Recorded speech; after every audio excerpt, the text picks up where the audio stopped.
and welcome to the Save the High Ridge YMCA meeting. We're recording this meeting. If you're not comfortable with your image being seen, you can turn off the video portion of the Zoom. I'd also like to recognize two of our esteemed guests. We have Alderman Deborah Silverstein from the great 50th Ward where I live, and Alderwoman Maria Haddon from the 49th Ward. Thank you very much for joining us. We look forward to your statements later in the meeting. Tonight, we've had over 300 people register for the Zoom meeting. We are here tonight to let the YMCA of Metro Chicago know that we, Y members, former Y members, community supporters, that we all value extremely highly the High Ridge YMCA. This is a unique center which brings together people from a broad range of ethnic groups, races, religions, countries of origins, young and old. There's more diversity, more languages spoken at High Ridge YMCA than any other YMCA of Metro Chicago facility. As you know, the YMCA, Metro Chicago YMCA notified us that the Y is closing High Ridge Y in 2 weeks. And that's why we're all here today. Unfortunately, the Metro High Ridge Y, the Metro Chicago YMCA has chosen not to dialogue with the community. I didn't receive a notice. Other members did not receive a notice. If the YMCA of Chicago, of Metro Chicago, truly understood the importance of this unique community resource, this center where we can become friends with people very unlike ourselves. And this is an experience for our youth, people of all ages. The whole issue of diversity, we live and breathe diversity at the High Ridge YMCA. And if Metro Chicago understood this, they never would be closing this Y. They'd be asking us how to make it better. And that's exactly why we're here today. We want to explore how we can make this better. Last week, we delivered a letter to Metro YMCA with over 400 signatures. That letter now has over 800 signatures. And in that letter, we asked the Y to join us tonight and answer some basic questions. Why are they closing the High Ridge YMCA? Unfortunately, they refused to meet with us. They will only meet with 3 people. We're all members. We don't understand why they won't meet with us. And our message to the YMCA, to the Metro Chicago YMCA, is that we have many resources in this community, many resources. We're all willing to pitch in to make the Y a better place, to make it work. Everything can always be better. And that we don't believe that this YMCA, the High Ridge YMCA, cannot be successful financially, that their programs can't be improved. It's already a great Y, and that's why everyone is here tonight.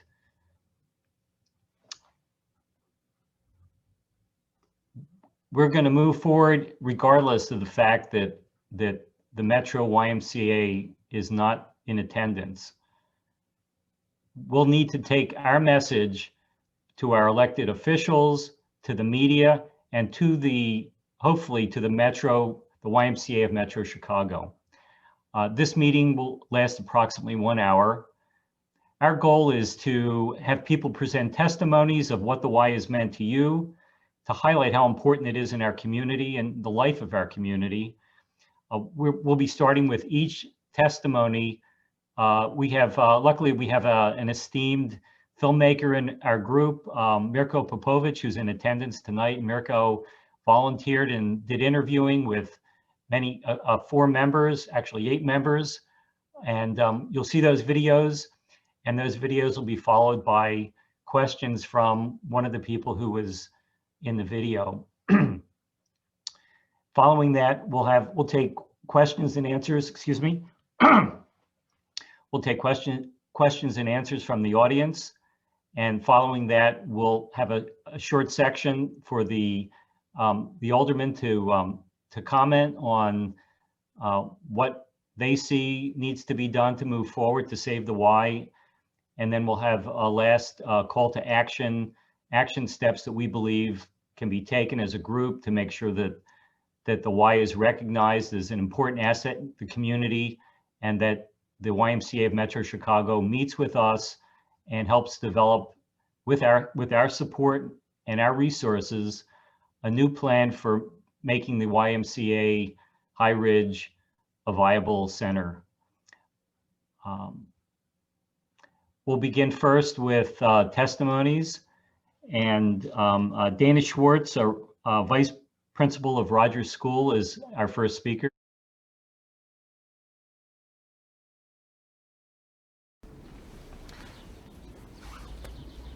My involvement with the High Ridge YMCA has been as a fitness instructor for about 17 or 18 years. Although it was called boot camp, it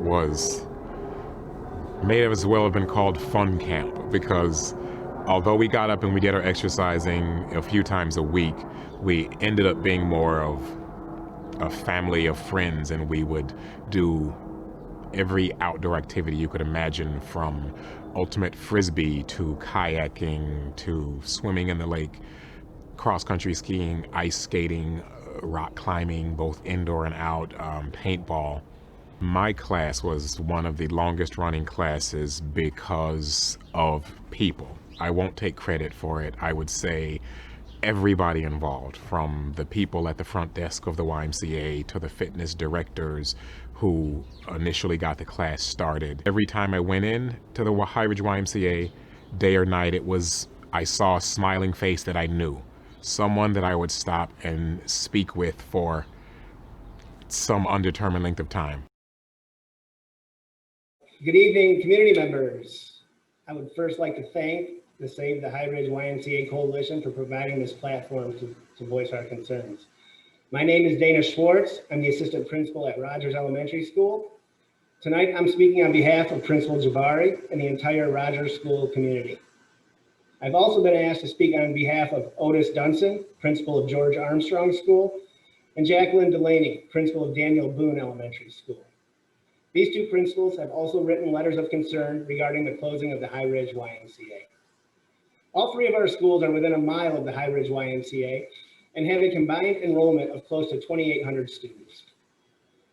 I'm not here to point out the obvious and highlight how wonderfully diverse our community is, but I do think it's important to note that between our three school communities, we have over 50 different languages that are being spoken at home. It is safe to say that you would be hard pressed to find a more diverse neighborhood in the city of Chicago or any of its surrounding regions. Our three schools have partnered and collaborated with the High Ridge YMCA for many years, providing opportunities and supports for the community and students. Many of our working families depend on the Y for before and after school care, along with tutoring and other programs. This facility has been a safe place for people of all cultures and beliefs to grow and learn as one. The educators and coaches at the Y work closely with our school personnel and teachers to assure the children's overall education is cohesive and fluid. Closing this facility that has been a staple in this community will have a direct effect on the children and the families that live here. As a public school representative, we would ask that you please reconsider your plan for closing the High Ridge YMCA and provide the community with an opportunity to highlight the need for continued programming. I could continue for hours highlighting the benefits of this community partnership, but I want to make sure everyone has a chance to share their story. I'd be happy to continue this conversation at a later date with anyone who has school-related questions. And I'll end my time here with one question for our representatives from the Metro YMCA who are not here. Your website states that the YMCA's cause is strengthening community.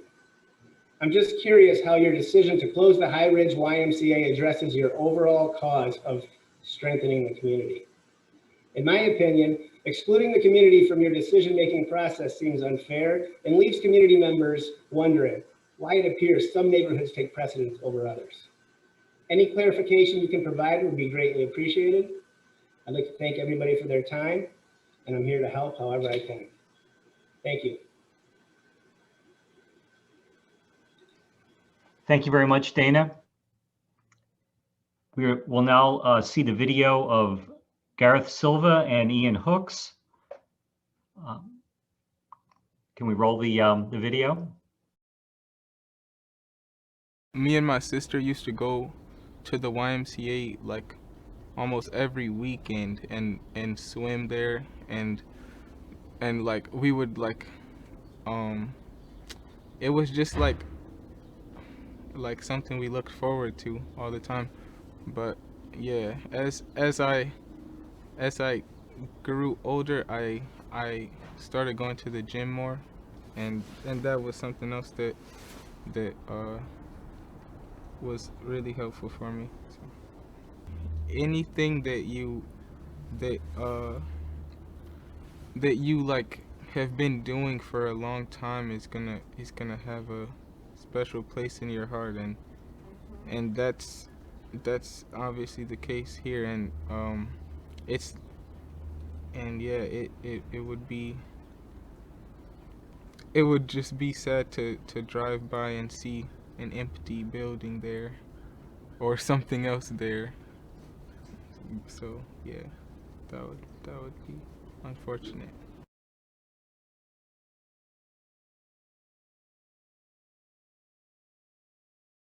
Let me compare the High Ridge YMCA to the Export, right down Touhy. It's like you can go to the Export and you can go work out and you can get your membership, and sure, it embodies like the area, but it's like for me, and I feel like for so many people, Export's just like a place to go so you can work out and play basketball and do what you got to do, but at the YMCA, it's like, sure, you're going for that reason, but you're going because you know that there's going to be a friendly face. You know that there's going to be people there that you may have grown up with, or people that you met just, waiting in the swim line or waiting for open gym, waiting to see what's going on in the multi-purpose room, like every room in there is so open to everybody, and from the kids that get put into the Head Start program all the way to the old folks that are doing their programs. I don't remember exactly all the programs, but it's just, you just feel everybody within their groups, within the community is in their element. You feel the wave of connectivity and the energy, and it's just like you don't get that anywhere else. What's going on, everybody? How you doing? My name is Gareth Silva.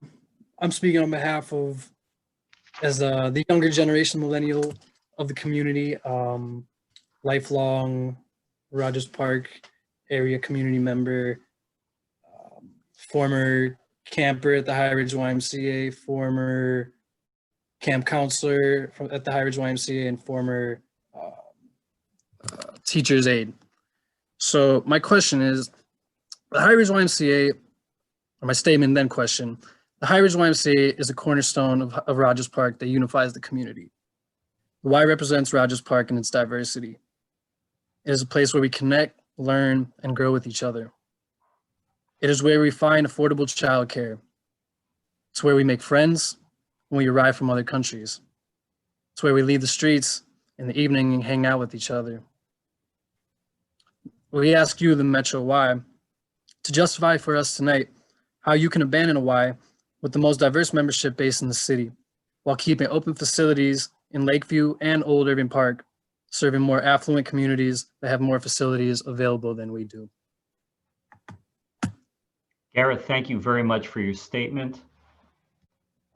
Gareth, thank you so much for sharing that with us. Our next video and speaker afterwards, Constance Hamadani. As a swimmer, Constance's story touched me very deeply, and I think you'll all enjoy it.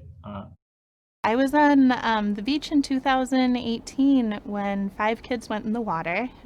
2 of them were drowning, and only one of them was rescued alive. And it really changed my life in a lot of ways. And as a teacher in the neighborhood, I know how it changed the life of a lot of kids too. So I've been working for the past 2 years to increase access to swim lessons, to multiple layers of water safety with the Park District and other city agencies, schools, and we've had pretty minimal progress. There has been a lot of progress on paper, but not a lot of progress that we can feel in the community. And keeping places like the High Ridge YMCA open is also keeping open hope, that we can make more partnerships with schools, that we can work on grants, that we can move forward. I've been working on this for 2 years, but the progress is steady, and this would be a huge backslide to lose another pool that's really a community pool in many ways.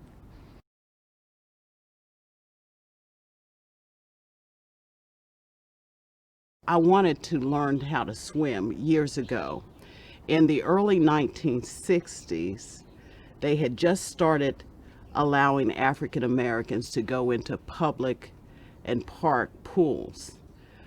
So for me, it's just so very, very important that African American, and I know all children should learn how to swim, but because African American children were restricted years ago, it's important to me that they have this opportunity to learn how to swim. The Y offers a lot for everyone, seniors, all ages, little children, and it's just wonderful. And the staff, they do all that they can to make people comfortable and welcome at High Ridge. So it's just, it would be a tremendous loss to this community. My name is Constance Hamadani, and I joined High Ridge in 2010. Being a lakeside community, the lives of our children depend upon opportunity and access to water safety instruction. The year 2020 is documented as breaking a record in deaths of both school-age children and adults in Lake Michigan. High Ridge has a strong and unique swim program for people of all ages in our community. Additionally, it offers what many public and private schools do not have, an opportunity to swim competitively. Having the Y pool and swim program are crucial in minimizing deaths in all pools, in all lakes. Plus, High Ridge provides a sliding scale membership plan for those with less financial means. Knowing the historical basis for offering swim training and the safety impact for all of the community, even though we have no one from the Y administration present, my question to them is to explain how you can justify closing the pool. Thank you. Thank you very much, Constance. Our next video is testimony from Molly Burns, and Molly has been very helpful in putting together this meeting. The Y brings together people, and I didn't expect that through this process I'd have a whole bunch of new Y friends, and Molly's one of them, and there's a whole bunch of people out there. So Molly, we needed a 20-something to run all the tech here and get everything straight, and Molly's 20-something son stepped up and he's running the next video. So roll the next video. I just think it's very important to have some sense of a neighborhood center. We do not have a big park district building here. We have Rogers Park, which is lovely. There's no park district building. Warren Park has the park district building. But in this whole northern part, north of Pratt, that kind of serves as a community center for people of all ages. It's great resources for people with young children or people who need after school care or special classes. They have like ballet school in there in the morning for people and the weekends for little children. And I just think it's very important to keep a place where people in the neighborhood feel safe, comfortable, it's lively, they know each other, there's some kind of continuity, rather than another empty space and another reminder of some bygone era where people could walk to things and be a neighborhood. Hello, I'm so glad there's so many of us here today. And I appreciate you all coming. So to the why, the bottom line is this neighborhood really wants this Y to stay open. And we're prepared to sit down with you and find a solution that works for all of us. But we really believe that you also have a responsibility to explore every option before walking away. So to that end, I have 3 questions for you. Firstly, S&C Electric in the past years has been a significant contributor to the Y. Have you reached out to S&C or other corporations to ask them to help save the High Ridge Y? Yes or no? Did you try expanding programs like senior services and Head Start that our community needs and which federal dollars subsidize? Yes or no? Thirdly, will you please make the commitment that job number 1 for the new Metro Chicago CEO to be hired will be to keep the High Ridge Y open? And will you please come up with a new business plan for the High Ridge YMCA that works? We are asking you tonight, will you commit to keeping the High Ridge Y open for at least a year while working with all of us on a long-range plan? Thank you very much, Molly. I neglected to tell everyone that we would have a short question and answer period. If you could put your question that you might want to, or comment that you might want to speak about during the meeting, we'll recognize you, put your full name and your email address. If we don't have time for your question, we will forward it to the Metro Chicago YMCA for an answer. So why don't everyone who wants to pose a question take some time now, and let's juggle around the schedule just a bit to give people a chance to put their questions together. I'd like to recognize Alderman Andre Vasquez from the 40th Ward, who's also participating. And I would like to ask the aldermen, all 3 aldermen that we have now. I'm not sure if we're set up for Alderman Vasquez, but if I could ask Alderman Deborah Silverstein to take the mic and address the group at this point, if that's okay, at a sequence here. Hi, good evening, everyone. Of course, my phone is ringing in the background, so hopefully that'll stop soon, and hopefully nobody leaves a message so you'll all hear who's calling me. But anyway, I want to thank all of you for joining us here tonight, and a special thank you to the Save the High Ridge YMCA Coalition and the hundreds of local residents who signed the petitions and worked so hard to make tonight a reality. Grassroots advocacy is the strongest tool I know for affecting change. And what's happening here tonight is fantastic. This is a community coming together in new and exciting ways, despite what's going on with COVID, to advocate for the neighborhood we want and the institutions we believe in. The purpose of this meeting tonight is to show the YMCA how much High Ridge means to all of us. The true measure of an institution is not in how much money it makes or how many members it has, it's in how big of an impact it has on our community.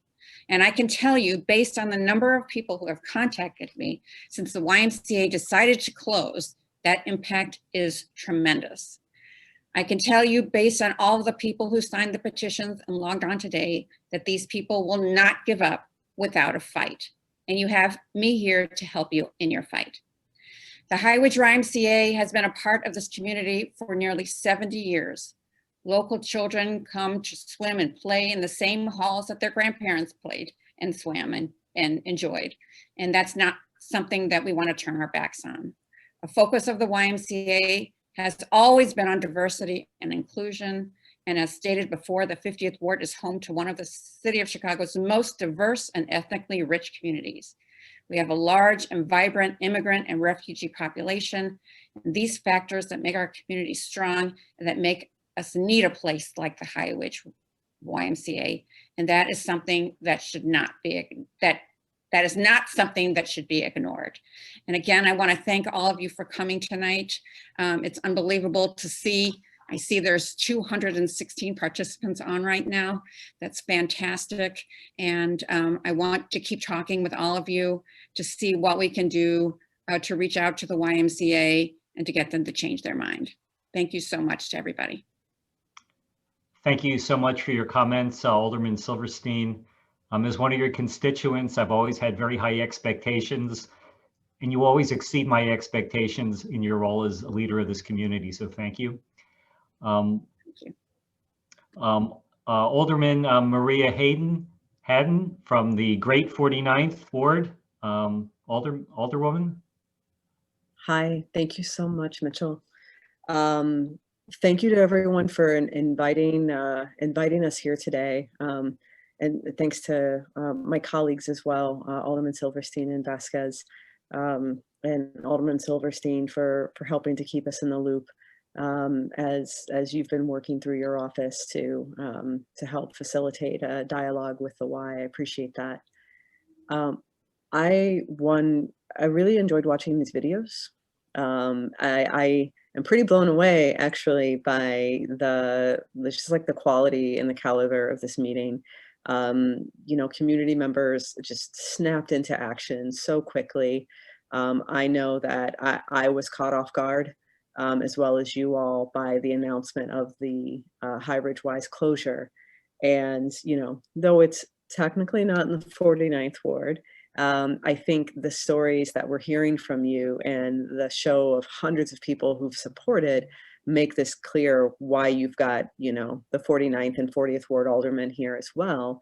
And it's that this is a community institution that for decades has supported the growth and the development and the building of just like the fabric of our community. And in this time, and having gone through, you know, 10 months really, right, of a global pandemic where our social connections, our social bonds, and the way that we rely on to build community have been challenged like in no other time. I understand and hear you all in this. We need this institution. We need places like the High Ridge Y where we can continue to connect. I will continue to lift up your voices. I will continue to follow your lead as we advocate for finding some solution or path to keeping the High Ridge Y open. I know that your efforts, you guys were disappointed hearing that the High Ridge Y wouldn't be here today. But I know that your presence here, your stories, and what you're doing is something that we're all going to take back to the High Ridge Y as well. I don't know if we'll win, right? I don't know if we'll get them to stay open, but I know that this demonstration of broad support is exactly what we need, as Alderman Silverstein said, to really encourage them to find another solution. We can't afford to lose such important institutions to our communities, and I just really commend you all on your organizing and action to date. And I'm proud to be a representative of this community and happy to continue supporting you. So thank you. Thank you so much for your support, Alderman Haddon. I'd like to recognize Alderman Vasquez, and if you'd like to make some comments. Yeah, absolutely. Thank you so much, Mitchell, and thank you all for really organizing this. You know, there's a lot of issues that we see across the city and the ward. Not very often that we see this many folks really showing up and organizing, and I really want to commend all of you for that. The High Ridge YMCA for me is a very personal community hub. It's when I thought I could get back into shape, and I keep proving myself wrong, I was playing basketball there. We had a membership. My wife actually goes to work out there and was going, you know, every morning.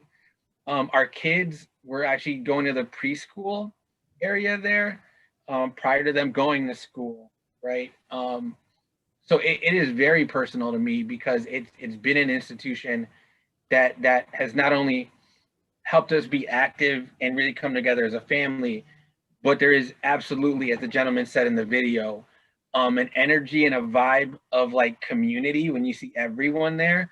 And it's a really good opportunity to meet neighbors. So for me, knowing what that has meant personally in my life, and then recognizing really how crucial it is to a community, and then seeing the turnout, I think speaks volumes of really how we need to think about what investment in the area looks like. You know, we have to recognize that things have been challenging because of COVID for industries and institutions across town, the country, and the world. So it's not lost on me as far as the financial pressures that different organizations have, but I think being able to see the groundswell of support, people just here and to that amount, I think it's something that the YMCA administration needs to know and see, because that kind of capital, for lack of a better term, is something that means a lot when you're running an organization. If you know that there is that investment from the community over the long run, that will change how you view, a property or a location. So, just as Alderwoman Silverstein and Alderwoman Adden have mentioned, we want to make sure that we not only take the questions that everyone has to YMCA, but also the spirit of what we're here experiencing. Like the organizing, putting together the video and everything, they need to know really how much you value it so that they can understand how much they need to value it. And you do have, my commitment along with our colleagues that we're going to do everything we can to make sure that the community voice is at the forefront so that concerns are heard in however it may play out.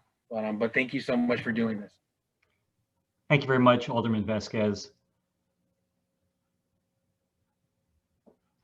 Thank you.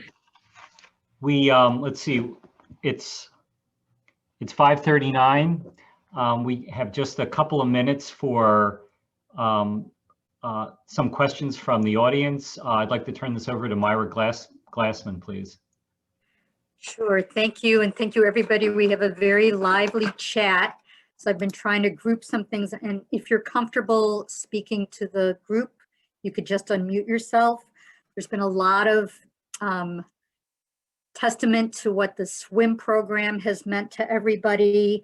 I don't know if Sarah Roach or Michael McCauley, if you'd like to unmute yourself and speak to what the swim team, swimming pool, and especially swimming for people with disabilities.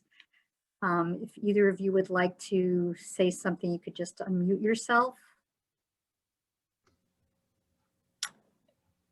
For all speakers, before we start, we need to limit everyone to 2 minutes.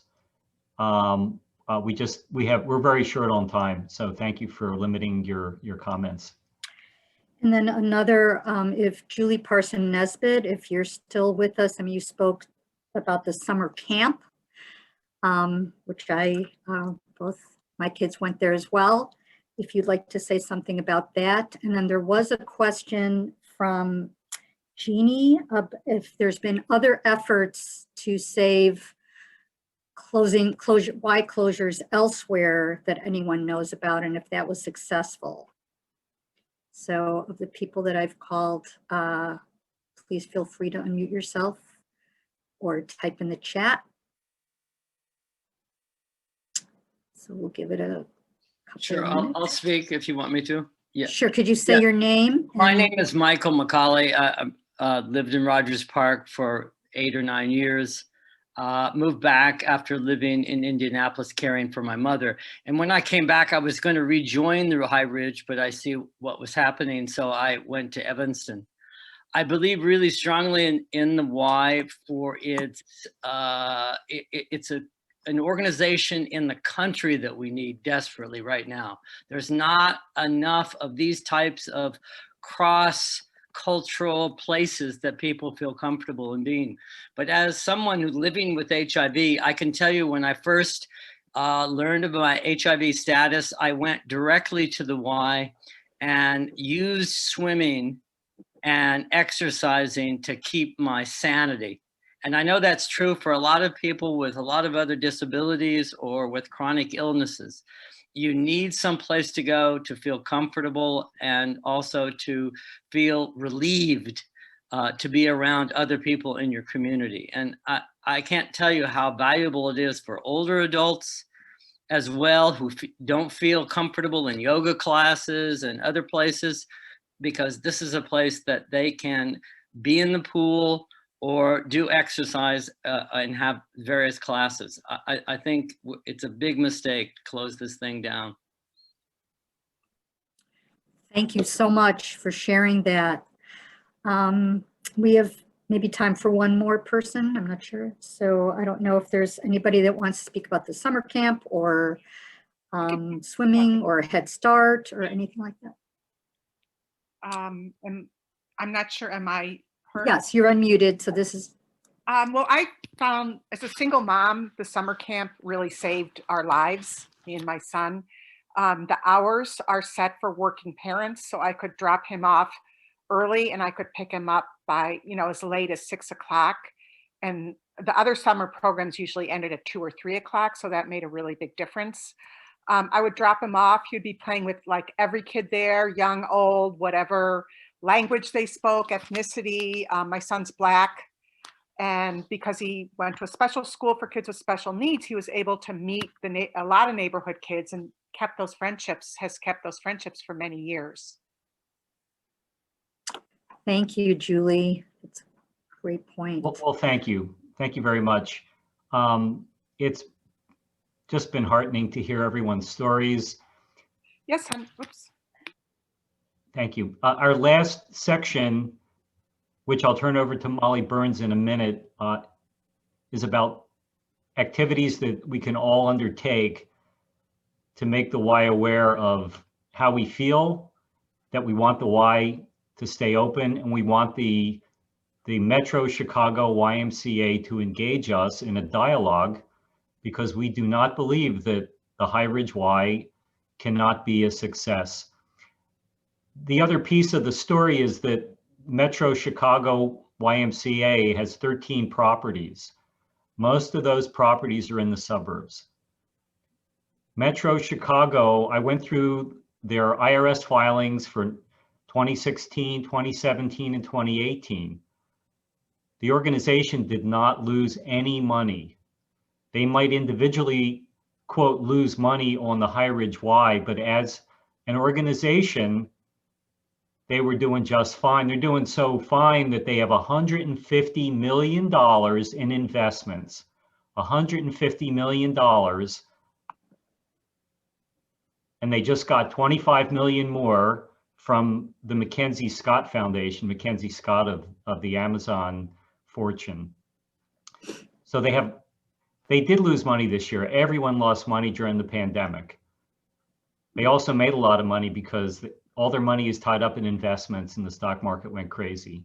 So this is the kind of question that they need to answer to us. They're choosing to shut us.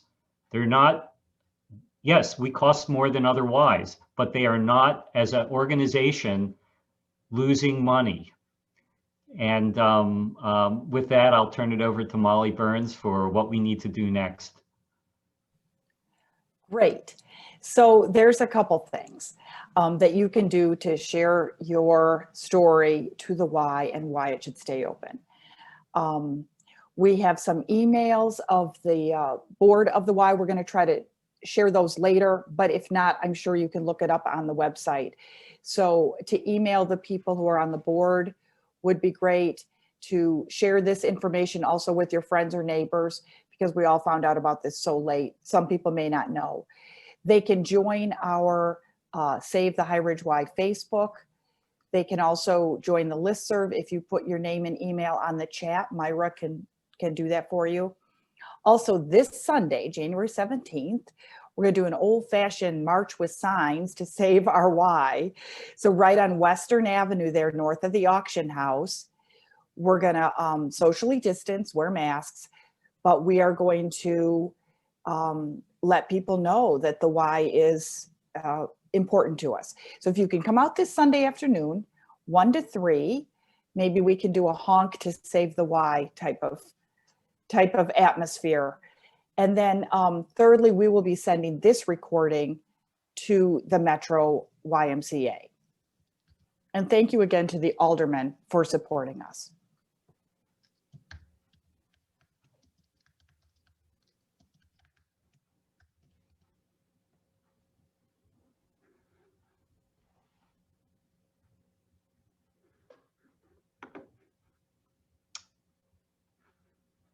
Mitch, should we go back Yes. to Myra? Yeah, I don't know if we're pretty much done. I did post in the chat the email list of the leadership at the YMCA. We would encourage you to send a message. Just send a group message to every one of them on the list and just tell them a simple statement. We need the YMCA of Chicago, Metro Chicago, to work with us to save the High Ridge YMCA. And we think that'll have some impact. And we hope you can join us on Sunday. We'll be sending out more notices about Sunday. Myra? Before you leave, I have just a technical comment. If you could leave the meeting open for a couple minutes, as soon as the meeting closes, all those chat messages will go away and we will not be able to see them. So if you have information for us, you should try and leave the meeting open for a couple minutes. Thank you. Sure, and thank you for saying that. I was going to suggest that, right, the people that organize this meeting, we can hang around. Anybody can hang around for a little bit longer. We can maybe go off mute and talk to each other if it's some way to do that. We will save the chat for sure and follow. Thank you for everybody's comments. And a lot of people are saying they'll participate. There had been some discussion about tweeting. So I don't know if that is still something we're going to do as a group with a hashtag or not, but we can always get back to people later. We will keep updating the Facebook page with information. And, you know, like Molly said, please come out if you can on Sunday. I mean, we will do a socially distanced action. If everybody could come out, we would be miles long, 6 feet apart on Western Avenue with signs. This is just the beginning, and we are going to fight for this beloved community institution. So we could definitely stick around for as long as people would like to. Okay, thank you, Myra. Say YMCA. You said it. Alderwoman Haddon again, just wanted to say thank you. Thanks to our facilitators this evening and everyone who's been part of this effort. We look forward to continuing to support you. I'll be circling back with organizers tomorrow to see what next steps and ways we can be most helpful from my office. Thank you, Alderman.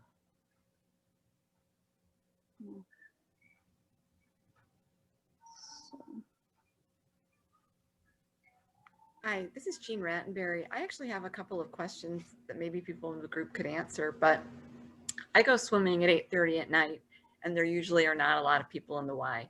Are there a lot of people in the Y at other hours of the day? Is it a matter of, you know, does there need to be more outreach and increased membership? Is that one of the issues? Can I say something? Am I on? Yeah. I've been back to the Y every day since August 1st. Mm-hmm. And I can honestly tell you, nobody's come to the Y. That's why it's probably easy for them to say, we're going to shut us down. Mm-hmm. I mean, I've worked out at all different hours of a day, and 2-3 people. That's it. It is cool. So yeah. I haven't been back since March because it hasn't been open at night. At least I don't think it has been, and that's when I would swim. No, it closes at 8 o'clock. It's not open at 5 a.m. anymore. If I could just take a Folks, point of I just privilege here wanna- for a minute. I'm a member. I've been a member, kept my membership up. I have not gone because I do have concerns about COVID. That's the only reason. But I Of kept my course. membership Of up. course. So I wouldn't judge it by numbers of people during Well, a they are. pandemic. I know, but they are. That's the problem. It's we aren't, but they are.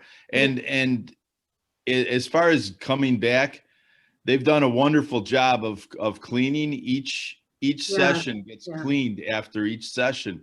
And so they've probably spent a lot of money just trying to bring people back. And again, I'm just saying for them, trust me, I want this place to stay open worse than anybody.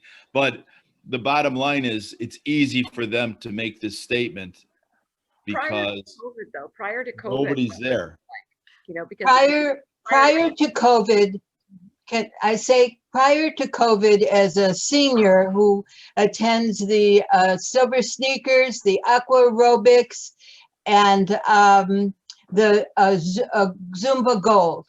In each of those classes, there's never less than 25. In the Silver Sneakers, 3 times a week, there are 40 to 50 people every day. And this is before the pandemic. They're not coming now. Right. So the morning, I don't go in the evening, so I don't know. The morning is filled with children, maybe 50 kids in those preschool programs, people from 2 to 100 in the morning. And it's not sparse, it's crowded there. The locker rooms are packed in the where we swim. So was not during the COVID time, especially for seniors, but maybe for everyone. And a staff member told me that the after-school program before COVID, they used to have 30 to 40 kids in there every day, playing basketball, going swimming, doing exercises. So it's really, you can't be judging now by the COVID standards, but it was very, very weavily used. Yeah, agreed about the COVID consideration. And just to tack on, as a swim parent, we'd follow the routine where we would go, my daughter would go swim, and I would go to the gym. In recent COVID times, there have only been a few people in the gym when I've gone. However, I will say that when the swim team opened up practices with mitigation, where they were limiting the number of swimmers in the pool and things like that, they opened up a registration that filled up in less than half an hour.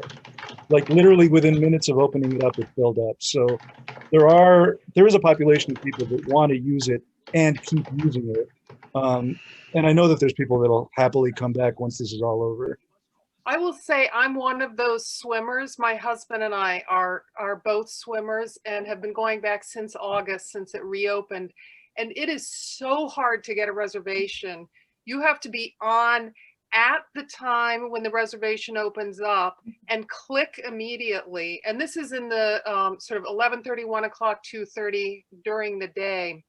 And it has been that way since August. And it's very hard to get into the pool, which I find actually heartening, but it's a pain in the neck, but it's very heartening. So that part of the Y has been quite well used.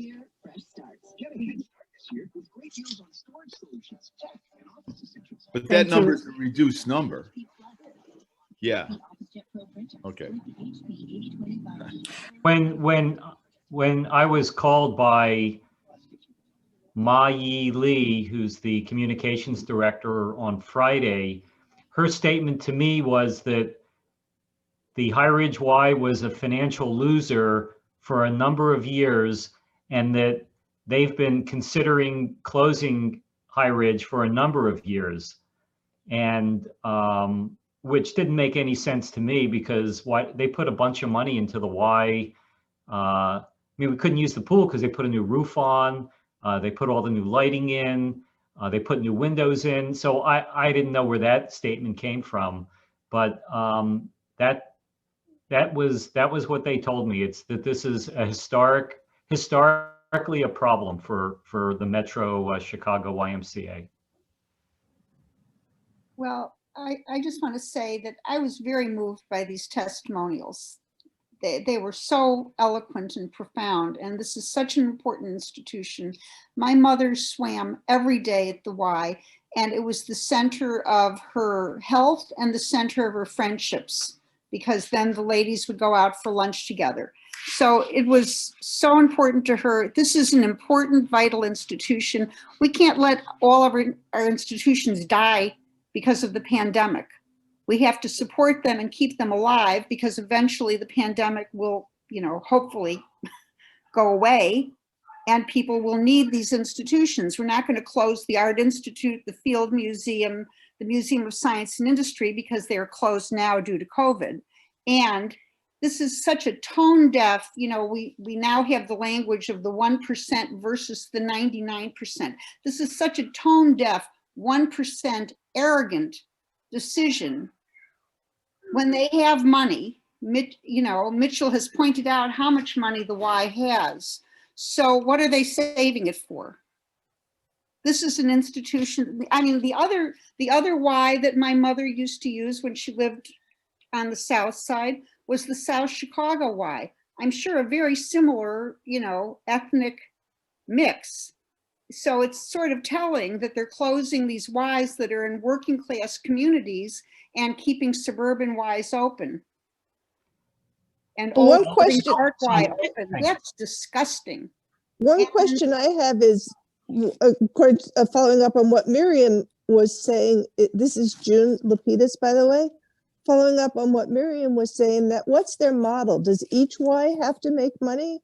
Or does the Metro Y as an institution have to make money? Because they haven't shared that information with us. Larry Moss asked for more detailed information than's available through the IRS filing 990. The 990 is a consolidated statement.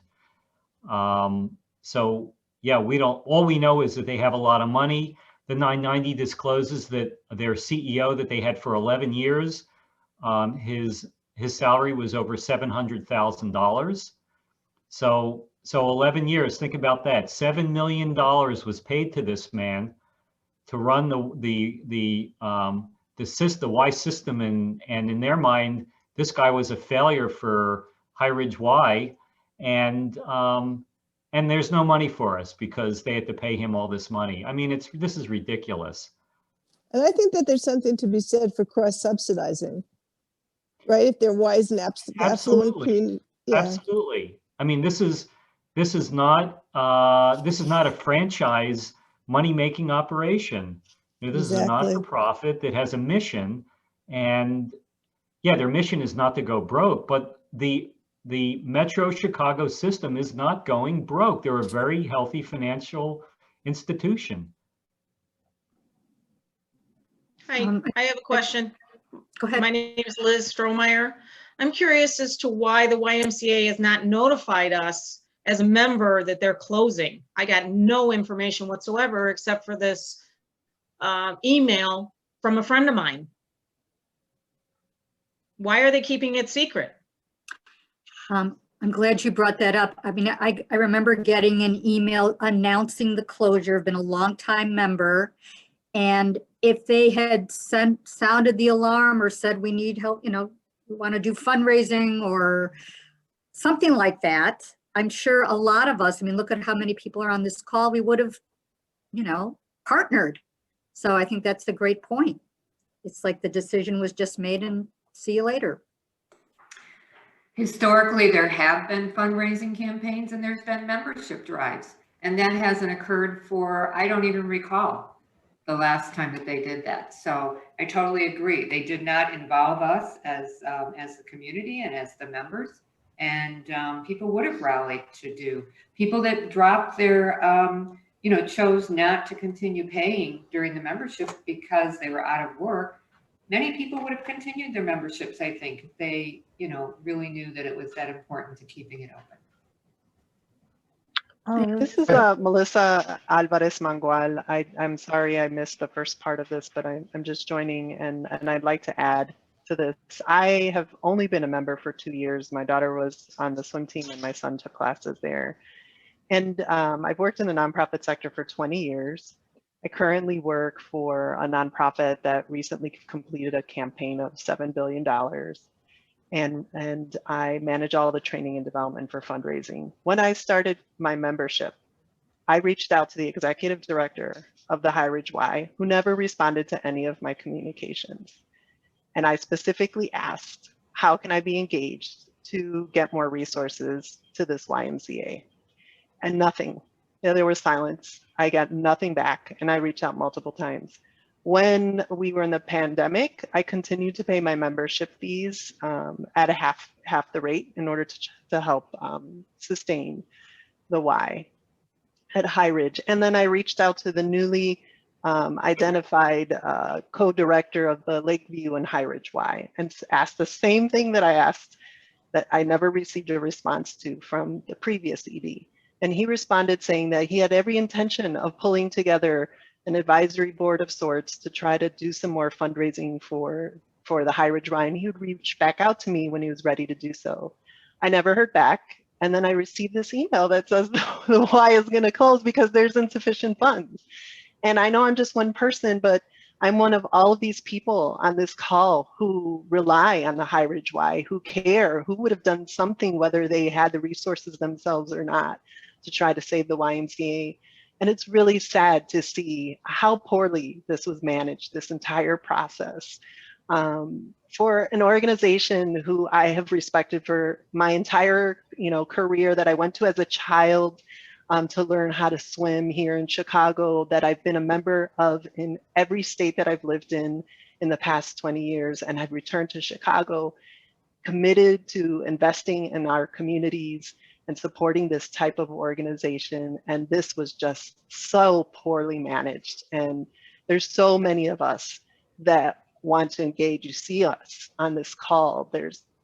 I don't understand why such a decision was made. And then right before, there was a huge influx of money that was poured into the YMCAs across this country and here in Chicago with that huge gift from Just Vessel's ex-wife.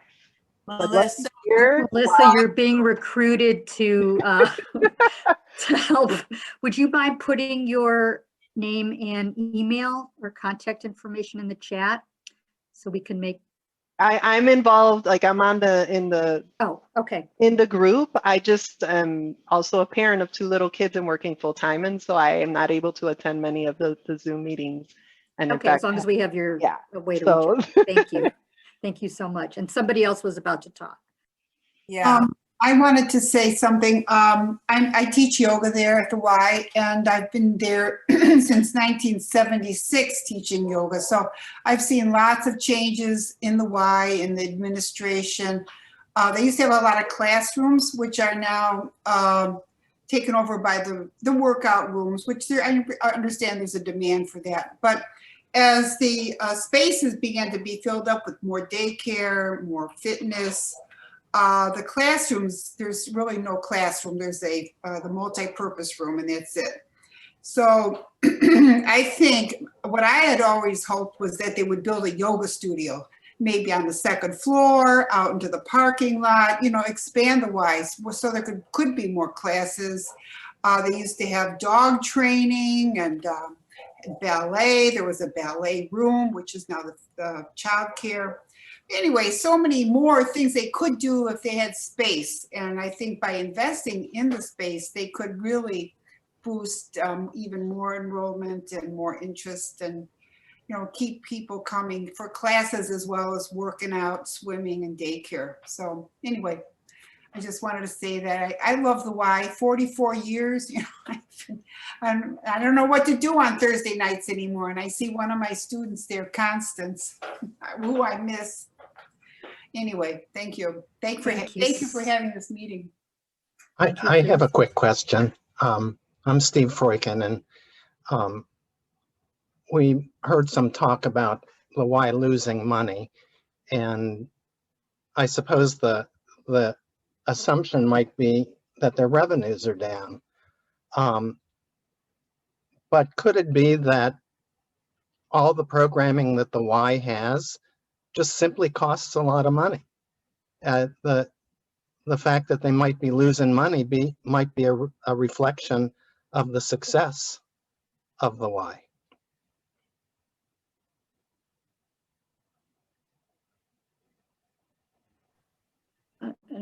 Just to follow up, I think, people were saying, we don't know what the reason is. They're not telling us. They're just saying they're closing. And, as Melissa had said before, we could have partnered, we could have done fundraising. There were a lot of other options, but to just, it just feels very disrespectful and dismissive to just make the decision and not think about the impact that a 70-year-old institution has had. And somebody earlier in the chat made a comment that there's now a Western Avenue development, planning and development survey and review. And it just seems odd that while that's going on, the Y is saying they're closing. We are staying alive. We are forming committees. We are going to push this thing. We're going to try to get to their the donors of the Y. We're going to send this information, the videos, the testimonials. We're going to publicize this. The media is going to cover it. We're looking into being a freestanding Y, like Evanston does. There's a lot of ideas out there, and we welcome people who want to help us to brainstorm. We are going to continue to try to confront the Chicago Metro Y. So this is not just, saying, oh, this is so sad, the Y is closing. We really do want to continue to put the pressure on and get the publicity that makes the Y really have to sit down and think about this and sit down with us and really talk about the closing and what we can do to keep it open. So this is not the end, and we have some grant writers already on this committee. We could use more. To have 800 people and more sign on to our letter in just 2 weeks is incredible, and there's many more people out there. So Sunday at 1 to 3, we're going to be out there with signs, just educating the community that we want to keep this thing open, take names of people who go by who are interested to join us. And if you're interested to be more involved than just the town hall meeting and signing a letter, just make sure you put your name on the chat because we're saving it all. And if you don't think we have your email, but we probably do, but if you think we don't, then please include that also. And, I want to thank the schools and the elected officials and stuff. You are so important to us, and you've really shown your commitment to the community by being a part of this, and we owe you. And, we'll continue to keep building on those relationships of organizations in the area.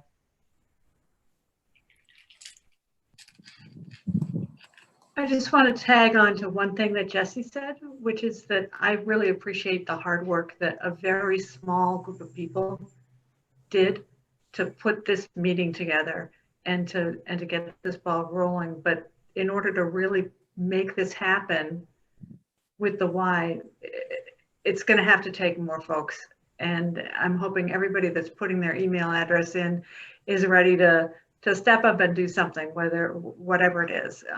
It's going to take some work. But again, thank you to everybody who has done so much work on putting all of this together. And I would just like to ask Mitch to post one more time in the chat the names of the board members that we have been trying to influence on this issue, if we can't post it on the screen. And just these are the people who are not the employees of the Y, Metro Y, but the people who've been asked to be the stewards of the organization. These are the board members. And I believe that if they understood this issue, they would challenge their staff to as to whether there are other alternatives. These are people who, like I said, are there to steward the best interests of the social mission of the Y. So I encourage everyone to send them a note and remind them who we are and what this place means to us.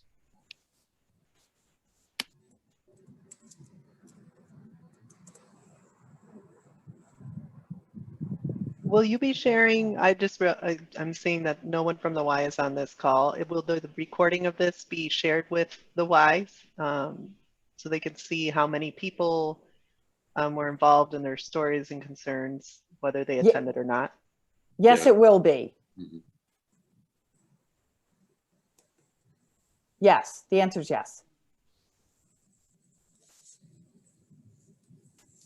Just, there were a couple of questions in the chat, just if anybody is aware if there's like some kind of offer, if it's being sold to somebody or a developer or a buyer for the Y, and is that any kind of impetus for this? And then somebody mentioned reaching out to SNC Electric. Would they be willing to buy it?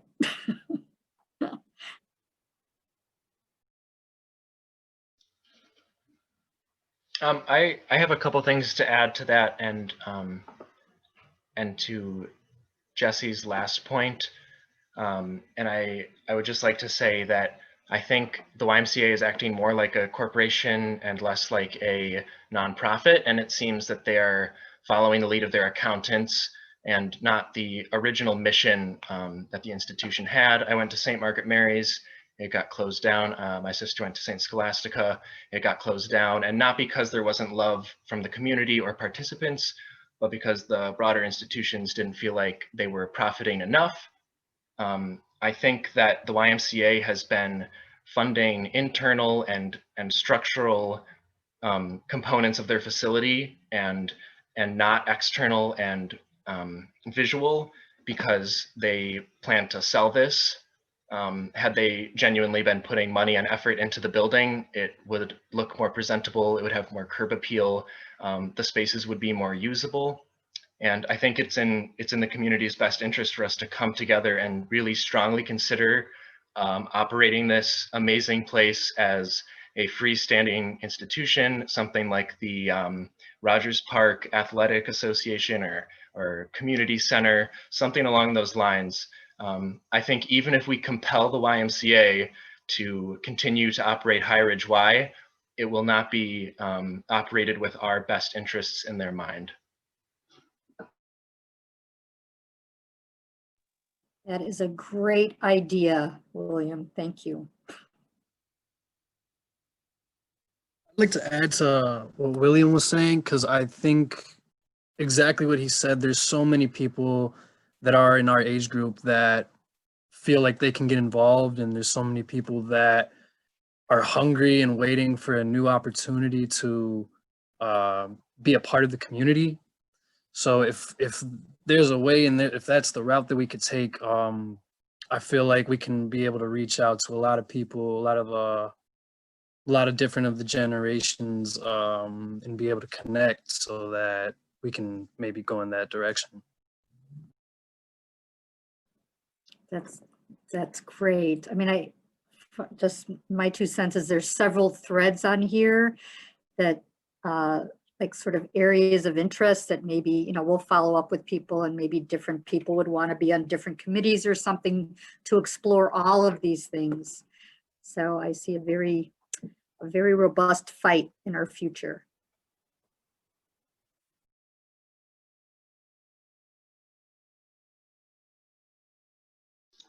Yes, I think we need to act somewhat quickly as well. A very brief Google search, I would encourage everyone to do so. It seems that Ys in urban areas have been closed and sold somewhat rapidly without notification being given to the community. I don't think that the High Ridge is a first or some form of an exception, but rather just another element in a pattern. And I think if we want to save this great place, we need to come together quickly and strongly. Agreed. Is there anybody else who would like to share? Yeah, I'm Bob and Madge Erlenbaugh. We've been Y members since '66.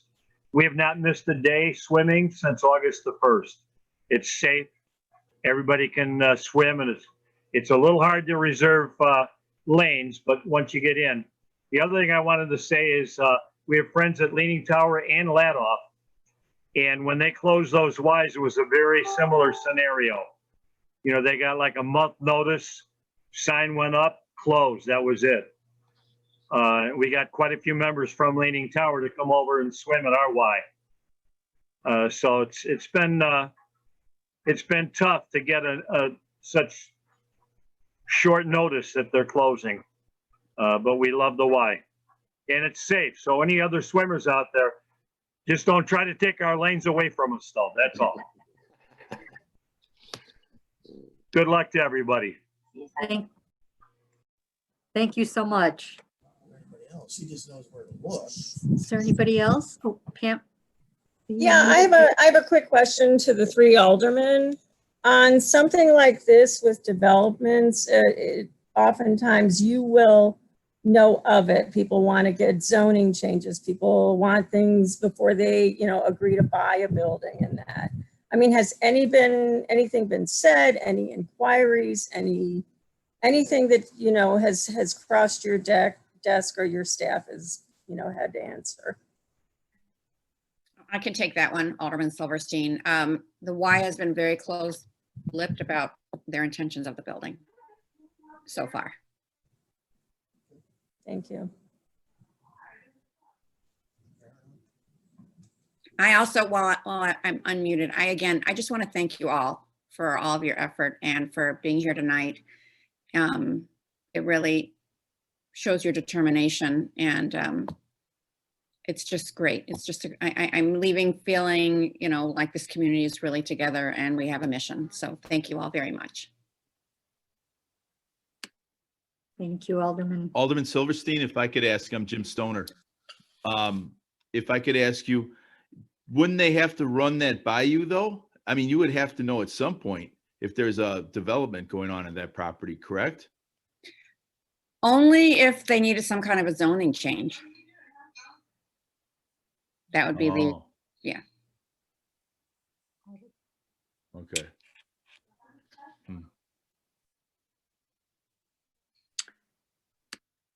Any other questions or comments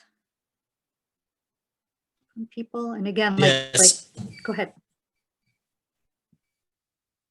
This is, can you hear me? This is for the Alderman Silverstein. I'm actually in the 49th ward.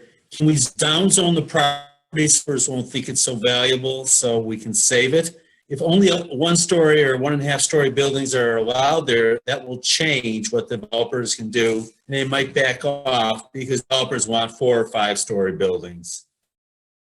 And by downzoning the property, we can get predatory developers on the property.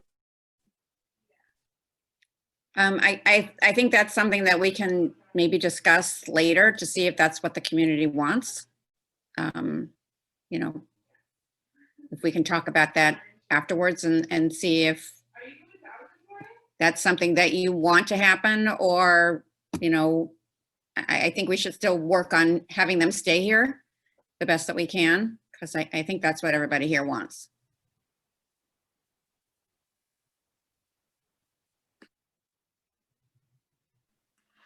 So any other questions or comments? And I want to open it up to anybody who was involved in the planning of this as well, if you have any thoughts or summation of what you're hearing, or I just want to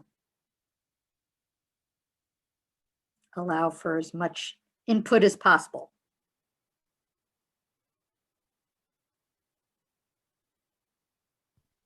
I think it would be important, I'm Jan Stoner, I think it would be important to know what the Western Avenue Development Plan has.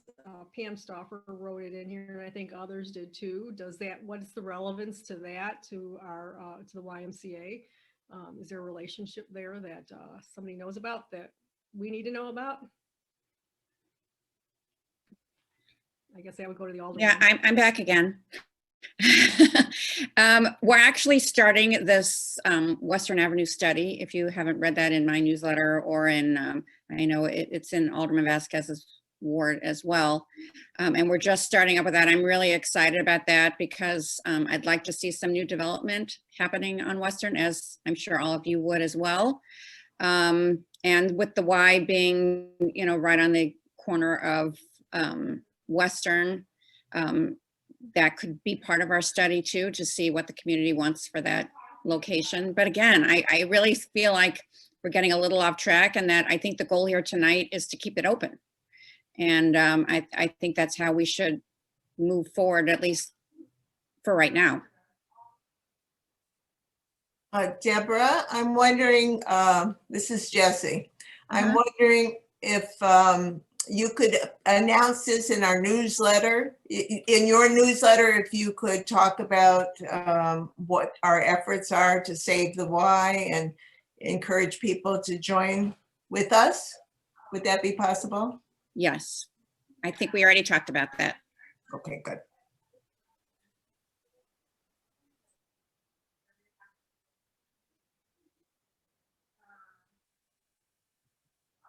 Okay. And I know that there's some people who just joined the meeting a few minutes ago. So just so you know, we started at 5. We have recorded this. We have a very long chat that we'll sift through. So if you would, if you haven't heard, we are planning to be outside the Y on Sunday at 1 o'clock, from 1 to 3, starting at 1 o'clock, with homemade signs saying, you know, whatever you feel about the Y, save the Y, honk to save the Y, lining up along Western Avenue. So please join us. And if you just joined and if you have a question or there's something you'd like to say, please feel free to do so. Myra, just quickly also, we do plan to post the recording to the Save the YMCA Facebook group. So if you did join late and you want to catch the beginning and they're concerned about being able to see what was said and talked about, that'll be an opportunity. We're going to need to wait, of course, until we can pull our technology together and get that pulled together, but it should be up pretty shortly. So that's just another opportunity so that you don't have to feel like you missed the beginning or worry about repeating information that's already been stated.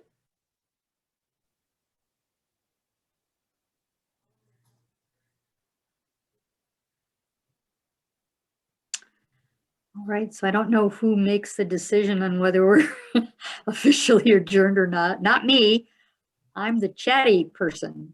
I could talk all night, but if there's anybody else that would like to call the question. I, as the moderator, I second that motion. I want to thank everyone for all your very deep thoughts on this subject, your ideas. It just makes me feel great that everything I know about this community, that so many concerned people that care about other people and care about what should be right.